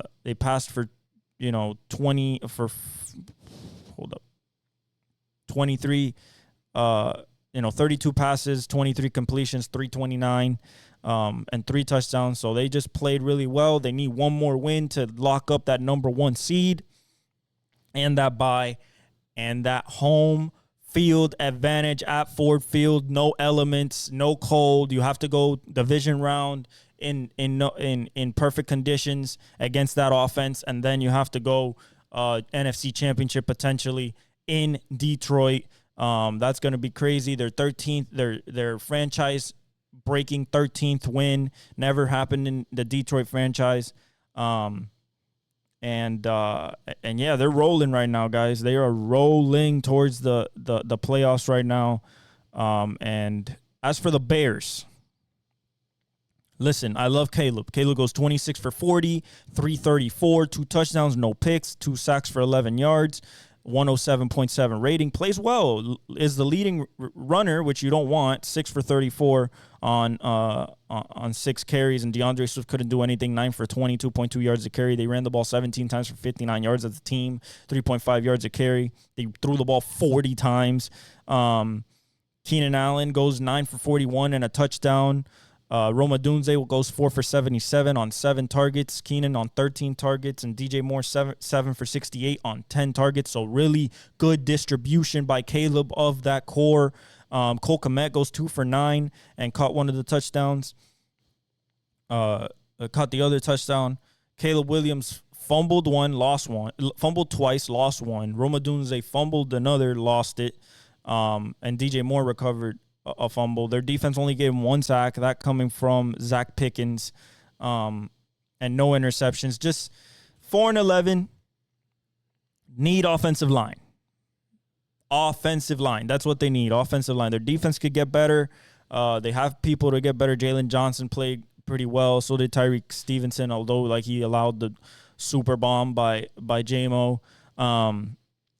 They need to run the ball better. This might be an Ashton Genty team along with the Cowboys, but we'll see. I like Caleb Williams. He just needs a good coach. He needs a Vrabel, maybe a Ben Johnson. So who knows? We'll see as we come up on that time. Vikings Seahawks. Sam Darnold does it again. Another game-winning drive at the end with 3:51 left on a 39-yard beautiful bomb to JJ over 2 defenders. Him spinning outside shoulder to run into the end zone. Seattle played well, but too many mistakes by Geno in the end. Sam Darnold, 22 for 35, 246, 3 touchdowns. Really kind of throwing his name a little bit into that MVP conversation a little bit. 112.3 rating, 3 sacks for 29 yards. Aaron Jones goes 18 for 67 on the ground. You have Justin Jefferson going 10 for 144 and 2 touchdowns on 13 targets. Just absolutely unstoppable. Nobody could do nothing with him. Jordan Addison goes 5 for 35 and a touchdown. That was the first touchdown of the game on 8 targets. TJ Hawkinson 2 for 27 and 5 touchdowns on 5 targets. He threw 3 touchdowns. Who was the other touchdown? 2. Oh, 2 for Justin Jefferson, of course. Their defense, Sam Darnold fumbled, but didn't lose it. He recovered it. Their defense gave him 2 sacks. That Beefalo defense from Andrew Van Ginkel. They got a Dallas Turner with an interception, the rookie out of Alabama. Theo Jackson caught an interception as well. Just forced Geno into mistakes. Geno goes 31 for 43, 314, 3 touchdowns, 2 picks, 2 sacks for 12 yards, 96.5 rating. Kenneth Walker couldn't get anything on the ground, 8 for 31. That was the real match here. Could the Vikings defense stop that running game? They only ran 15 times for 59 yards as a team, threw it 43 times, so no balance. Jackson Smith and Jigba goes 8 for 95. And a touchdown on 12 targets. I believe he's over 1,000. Yes, he's at 1,089. So first 1,000-yard season for the sophomore receiver out of Ohio State. DK goes 3 for 57 and a touchdown. A beautiful ball by Geno. Noah Fant goes 3 for 50 on 6 targets. Kenneth Walker goes 8 for 28 on 8 targets. Tyler Lockett not doing much, 2 for 19 on 2 targets. No fumbles by Seattle. They got 3 sacks from the defense, 1 by Jaron Reed. You got another one by Boy Mafe and 1 by Derek Hall. No picks. It's just like Minnesota just outlasted them, and they've done that all season long to everybody. They're 13-2, right behind the Lions. If the Lions slip a little bit, and it comes down to the finals, if they both win this week, it will come down to a showdown on the last week of the season for the number 1 seed in the NFC and also the division and home field advantage in the playoffs and the bye. So really, really good for the Minnesota, and it's going to come down to a slugger fest. Seahawks with this loss basically eliminate themselves from the playoffs with the Rams win. Unfortunately, what they have to do is keep working on the offensive line. Just add another receiver. I think Tyler Lockett's possibly getting a little old. You need more pass rusher, really good pass rusher in the maybe, got to see in the draft what's up, because they have a good record, so they're going to be a little lower than the top 10. But, shout out to the Vikings. Bills outlast the Patriots. Yes, you heard me right. 24-21. Bills outlast the Patriots. James Cook takes over. You had some good promise from Drake May. He threw 22 for 36, 261, 2 touchdowns and a pick, 2 sacks for 8 yards, 90.2 rating, really showing potential, good, making good throws, good decisions. I mean, still doing some rookie stuff, but showing off the legs that we saw at North Carolina. Ramondre went 12 for 60 and a touchdown. This game started 14-0 Patriots, believe it or not. It was 14-7 at half, and that was on James Cook's 46-yard run with 11:56 left in the second quarter. Nothing happened after that, just punt, back and forth. And then the third quarter, James Cook gets a 4-yard pass from Josh Allen, makes it 14-14. Tyler Bass hits a 50-yard field goal, 17-14. And then Taron Johnson, fumble recovery in the end zone, makes it 24-14. And Hunter Henry catches a pass from Drake May to make it 21-24 with 1:13 left, basically when the game was over already. So the Josh Allen Bills escape from the Patriots that are probably staring at, right now, Travis Hunter in the draft. Kayshon Boutte went 5 for 95, the LSU product, and a touchdown on a beautiful ball by Drake May. Austin Hooper goes 5 for 55 on 5 targets. Kayshon Boutte gets 7 targets. Hunter Henry goes 4 for 39 and a touchdown on 9 targets. Pop Douglas goes 4 for 33 on 5 targets. Kendrick Bourne 2 for 18 on 2 targets.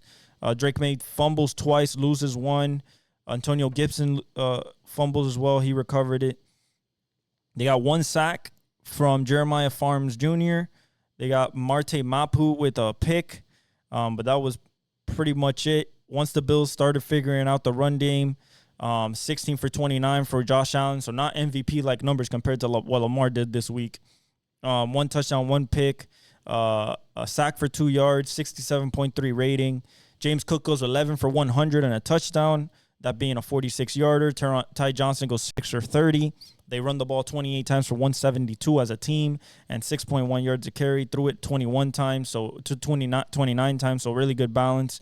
Cook was also their leading receiver with 26 yards with 3 receptions and a touchdown. Matt Collins goes 2 for 25. Dawson Knox goes 2 for 22. Khalil Shakir goes 2 for 22 on 6 targets. Really shutting him down with Gonzalez. Coleman only caught 1 ball for 17 yards. You had Khalil Shakir with a fumble, recovered it. James Cook with a fumble. Taron Johnson recovered a fumble for a touchdown. Osiris Torrance recovered a fumble, and Dorian Williams recovered a fumble, so they didn't lose a fumble, thank God. They got 2 sacks, half a sack by Balin Spector. Austin Johnson got half a sack, and who else got the other sack?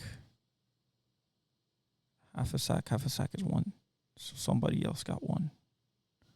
And they're not showing it. Half a sack plus half a sack is 1 sack. And they're not showing who's the other one that got the sack. So I don't know who else got the sack. You had Cam Lewis with a pick. And that's about it. 12-3. They keep the pace with the Chiefs, but the Chiefs, all they have to do is win. They win on Christmas against the Pittsburgh Steelers, and they win the number 1 seed, and all roads through the AFC playoffs go through Arrowhead. Really surprising from Josh Allen to have a kind of a dud like that, but they pull it out because they're the better team. The Poop Bowl, 19-14. Raiders beat the Jaguars, as this is just a Brock Bowers and Brian Thomas show-off game, basically. Nobody else did nothing. Mac Jones go 25 for 39, 247 with a touchdown, that to Brian Thomas. 1 sack for 11 yards, 90.4 rating. You say, oh, it's good. No, it didn't look good. Tank Bigsby goes 12 for 60 and a touchdown. Travis Etienne goes 9 for 22. They rushed the ball for 21 times for 72 yards as they throw the ball 39 times. Brian Thomas Jr. goes 9 receptions for 132 and a touchdown, along of 62, really showing that wide receiver 1, what they expected when they drafted him out of LSU. this last draft. So he's a bona fide wide receiver 1 next year for you guys fantasy. And depending on what they do at quarterback, maybe they bring in Sam Darnold. Maybe, well, absolutely not. They're going to go with Trevor Lawrence and hope he gets better. Parker Washington goes 6 for 54 on 6 targets. They gave 13 targets to Brian Thomas, and he made him good. Brenton Strange was 2 for 22 on 4 targets. Tank Bigsby loses a fumble, which is probably what lost them the game, to be honest.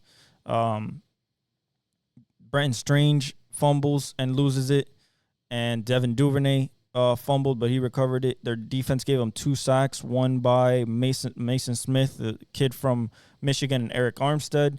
They have no interceptions. And then the Raiders, Aiden O'Connell goes 24 for 38, 257, no picks, no touchdowns, 2 for 12. A rating of 82.9. Amir Abdullah goes 7 for 38 on the ground for a touchdown. Alexander Madison goes 12 for 27 and a touchdown on a long of 6. 27 for 68 as a team. Throw the ball 38 times. Brock Bowers, 11 for 99. On 13 targets. He is over 1,000 yards as a rookie. 101 receptions, breaking the record all time, and over 1,000 yards, 8th in the league overall. And as a rookie tight end, 22-year-old, he's going to be an absolute monster, just like we said coming out of the draft. He was the steal of the draft at 13, or at 12. Amir Abdullah caught 5 for 47 on 6 targets. Jacoby Myers went 2 for 41 on 5 targets. Trayvon Morig recovered a fumble. Thomas Harper recovered a fumble. Their defense gave him a Kayvon Chason, got a sack. No picks. Just a poop bowl. Just a straight-up poop bowl. It was 7-0 after the first quarter, 13-7 at halftime, and then 7-13 at the end of the third, and then 6 points by the Raiders. It turned into a little bit of an exciting game, but 3-12 versus 3-12. Who's gonna get Shador, Cam Ward, or who's gonna get Travis Hunter? That's basically what you're fighting for there. 49ers Dolphins 29-17. Dolphins beat the 49ers behind Devon Achane. And their defense just turning Brock Purdy over, showing that maybe he is not a $50 million a year quarterback this offseason. The Dolphins keep that slimmest playoff chances alive. They keep up with the Bengals and the Colts. Brock Purdy goes 26 for 40, 313, 2 touchdowns and a pick. Rating of 95.1, 3 sacks for 20 yards. Brock Purdy also the leading rusher, which is not good. 4 carries for 26 yards. They couldn't run the ball at all. 18 carries for 81 yards as a team. They threw the ball 40 times. George Kittle goes 8 for 106 through the air, catching, receiving on 9 targets. Debo goes 7 for 96 and a touchdown. Really showed up finally. So people who had him on the bench, me, for your fantasy football playoffs, if you had any, really bad. If you sat him because he decided to pop up now. Out of all times, Jawan Jennings 4 for 51, who we expected to be the number 1 on 6 targets. Ricky Pearsall 4 for 37 on 4 targets. Their defense gave them 0 sacks, 0 interceptions. Just non-existent defense essentially, because they gave up 22 of 34 for 215 and a touchdown to Tua. No sacks, 92.2 rating. Devon Achane was 17 for 120 on the ground and a touchdown along of 50. Showing off that speed. Raheem went 8 for 31. We ran 30 times for 166 yards and a touchdown. And we passed 34 times for 215. Devon Achane was also our leading receiver, 6 for 70 on 7 targets. Jonnu Smith goes 6 for 62 on 6 targets. And Tyreek Hill goes 3 for 29 and a touchdown on 7 targets. No Jalen Waddle, and still not using Tyreek Hill. Tua fumbled but didn't lose it.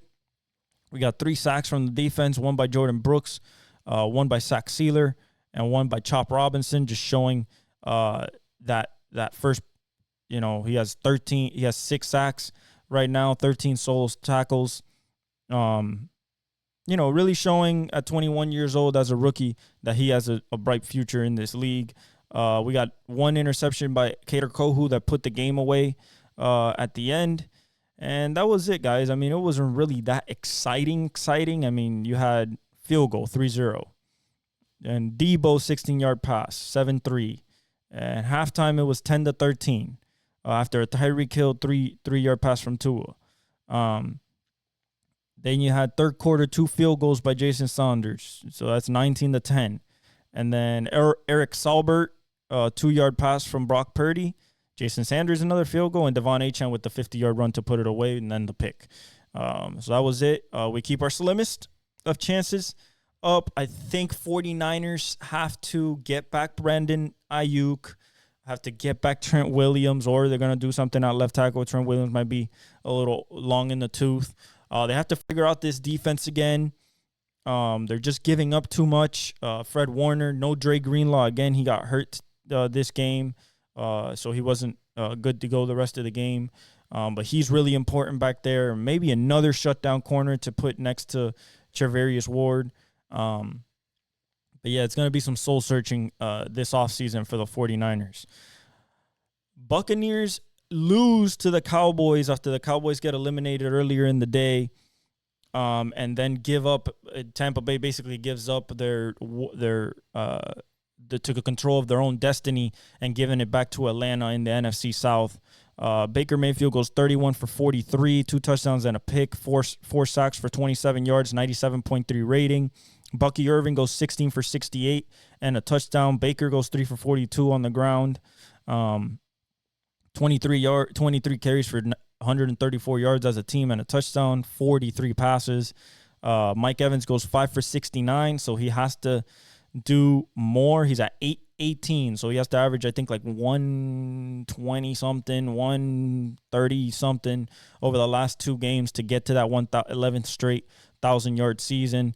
Jalen McMillan is showing promise as a wide receiver 2 right now, 5 for 57 and a touchdown on 7 targets. Rachaad White went 7 for 50 on 8 targets. Rachaad White also lost a fumble. That was big. Baker fumbled and Payne Durham fumbled, but Baker recovered his fumble. They got 1 sack from the defense. Yaya Diaby got half a sack, and Kalijah Kancey got half a sack. They got Raheem Jarrett got no. They didn't get no interceptions. And then as for the Cowboys, just a gutsy performance. Cooper Rush, 26 for 35, 292, a touchdown, 1 sack for 6 yards, 108.3 rating. Rico Dowdle, 13 for 23 on the ground. Kevontae Turpin, 3 for 13. I mean, they ran the ball 20 times and got 31 yards, 1.6 yards a carry and a touchdown. How did they win? Their defense. That's how they won. CeeDee Lamb goes 7 for 105. He is at 1194, 101 receptions for the season. Another great season from CD on 8 targets.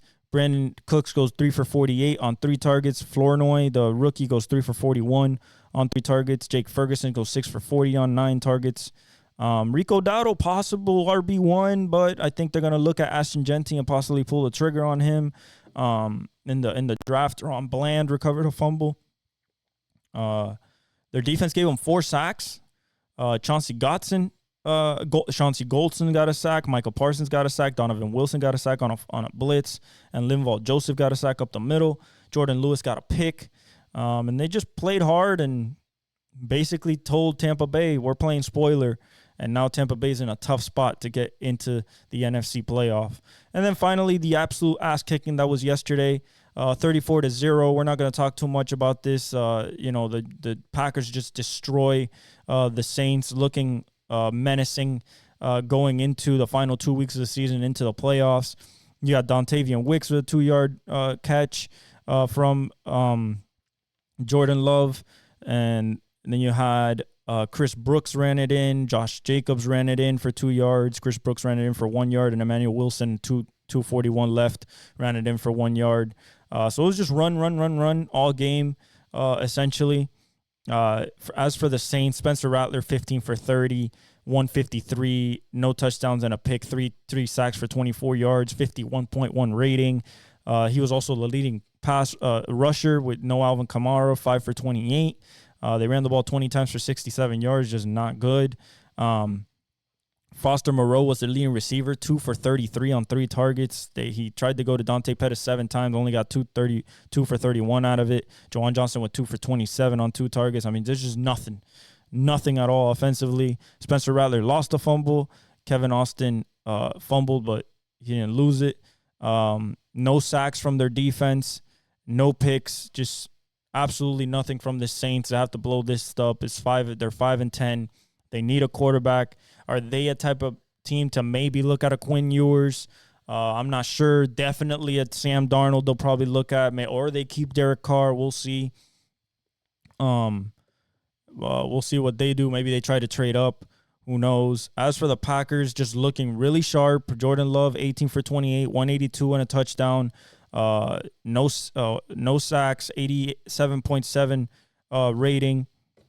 Josh Jacobs goes 13 for 69, so not even a crazy day, and a touchdown. Emmanuel Wilson goes 11 for 52 and a touchdown. Chris Brooks goes 6 for 23 and a touchdown. Like I said, the running game is what really did them. 39 carries for 188 yards and 3 touchdowns as a team. They only passed 28 times. Jaden Reed, 3 for 76 on 4 targets. You had Tucker Kraft, 3 for 63 on 4 targets. Josh Jacobs, 4 for 38 on 4 targets. Romeo Doubs, 2 for 20 on 3 targets. Dontavian Wicks, 7 targets, 3 for 13 and a touchdown. And then Christian Watson got hurt on a run play with his hamstring, so he was out the rest of the game. Rashawn Gary recovered a fumble. They got 3 sacks from the defense, one from Devontae Wyatt.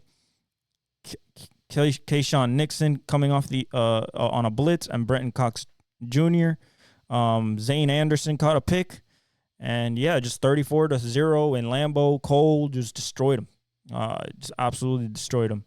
All right, guys, that is it for the NFL. The standings as they stand right now: Kansas City 1 seed, Buffalo number 2 seed, Pittsburgh 3 seed, Baltimore 5 seed, and Houston the 4 seed. Right now, they're all in. Okay? All in. Division winners, KC, Buffalo, and Houston. You have the Chargers trying to get that last spot because, 5, 6.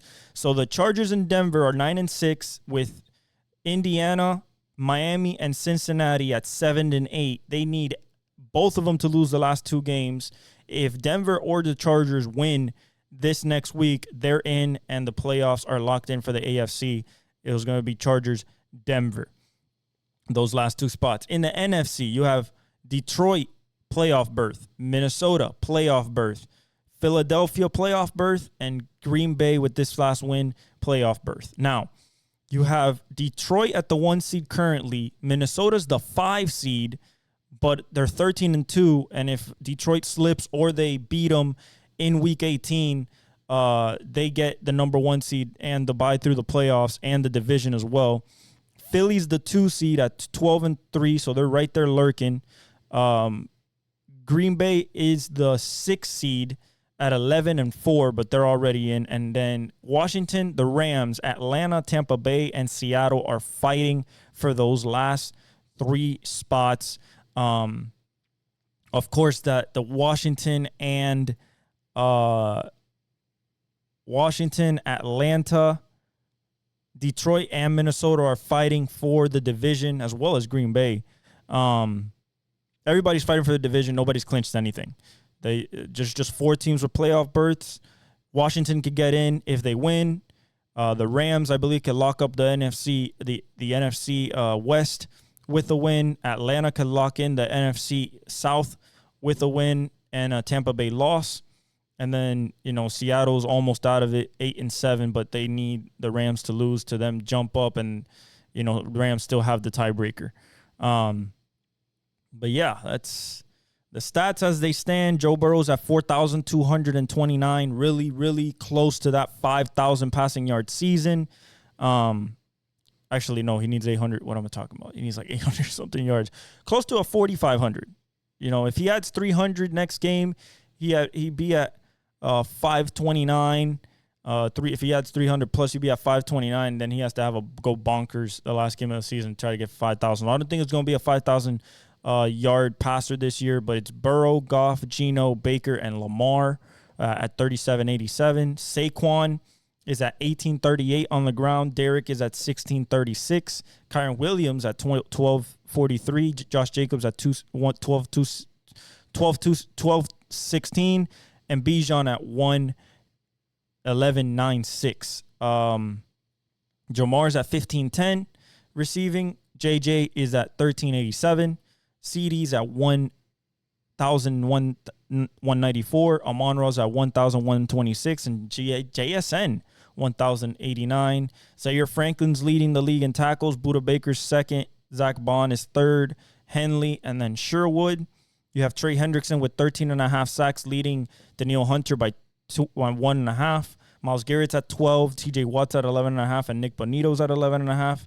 And Xavier McKinney and Jerby Joseph are still leading the league in interceptions at 7 apiece. NBA real quick.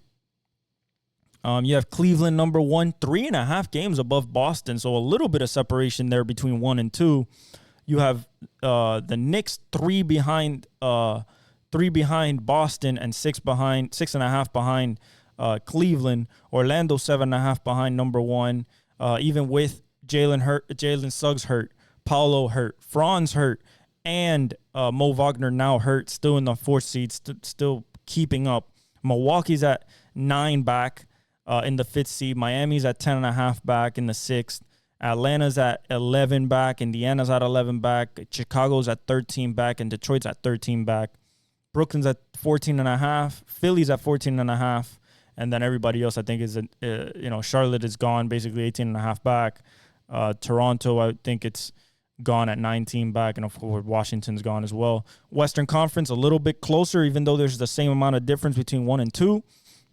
OKC leads Houston, the 2 seed, by 3.5, and then Memphis is 4 back of OKC, so a half game back of Houston. Dallas is 4.5 back, so a game behind Houston in the 2nd seed. Denver is 6.5 back. Clippers are 7 back. Lakers are 7 back. Golden State's 8 back. San Antonio's 8.5 back. And Minnesota in the 10th seed at 9 back, with Phoenix 9 back and Sacramento at 11 back. I think Portland, Utah, and New Orleans are definitely out of it. Trade talks coming around. Zion Williamson, Kyle Kuzma, Jimmy Butler. We'll see where that goes. They're just starting to start up now. Dorian Finney-Smith and people like that. The New Orleans is kind of, shopping everything. We have the Christmas games coming up. Spurs, Knicks, Timberwolves, Mavericks, 76ers, Celtics, Lakers, Warriors, probably for one of the last times ever, and Nuggets, Suns. So it's going to be a good slate. As for the stats, as of right now, we have Giannis at 32.7 a game, leading there. You have Trae Young at 12 assists a game, leading there, only guy over 10. LaMelo's at 4.5 3-pointers per game made. And then you have Edwards and Steph Curry. And Karl Anthony Towns leads rebounding, 13.9. You have Victor leading blocks 4 a game. And Dyson Daniels leading steals 3.2 a game. Thank you guys so much. I love you guys. This has been episode 162. Like, subscribe, comment, hit the notification bell. Follow me on all my socials, the Exec Talk. Thank you for all the support. Merry Christmas. I think I'll do an episode before New Year, so I'll hold off on that. Merry Christmas. I love you guys. God bless. And I leave you all with the outro.